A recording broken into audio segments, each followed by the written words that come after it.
15th, not just tax day, also the day some nurseries say it is safe to plant your spring and summer flowers. But hold on, not so much this year. Our temperatures will start taking a nosedive, as Olga's been talking about, and they could end up right around the freezing mark in town, even lower in the outlying suburbs. The good news is, if you can't bring the stuff you've already planted inside, covering it up, that should work. And you can make the most of these spring showers to bring in May flowers with some simple gardening tips. Kendall Marin is here from Bell Nursery with some advice on some early spring planting. Great nursery. You guys do most of your plants locally, which means they hold up really well. We grow them locally. We sell them only at Home Depot. Okay. So special fun. And this is incredible what you've pulled together here. But let's talk a little bit first about folks who have planted their plants already. We have these cold temperatures. What do we do? We've got a couple nights of challenges, but goodness, after this winter, if that's all we have, that's great. So simple tips, like you said, if you have a container you can bring inside, tuck something inside your garage door or even up against the house where it's protected, you'll be okay.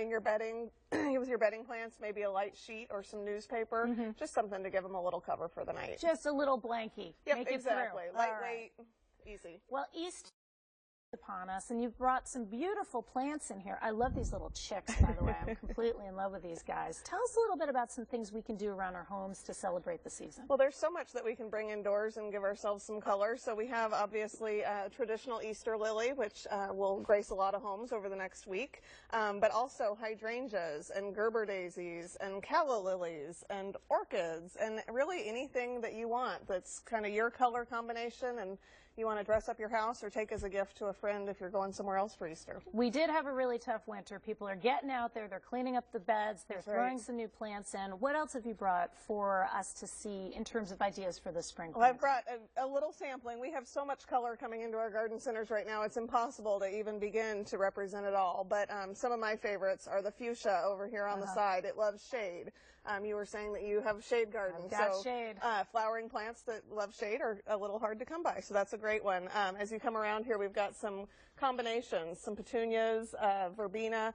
A lot of containers that we have in the garden center are already done for you, so if you don't want to have to assemble it, put it together yourself, you can buy ours, or you can buy the pieces and do it yourself at home. What is this little guy? I love him. Well, that's a chick with an air plant. I know you're really asking about the plant. So the air plant's a super easy plant to take care of. It really lives up to its name. It thrives mostly on air. It needs a little bit of water periodically. If you sprayed that, just 1 squirt of water once a week, it would do great. Kendall, thanks so much for coming in, sharing your tips. That does it for us. We're back here at 5 p.m. Keep watching WUSA 9. Check us out anytime on the web.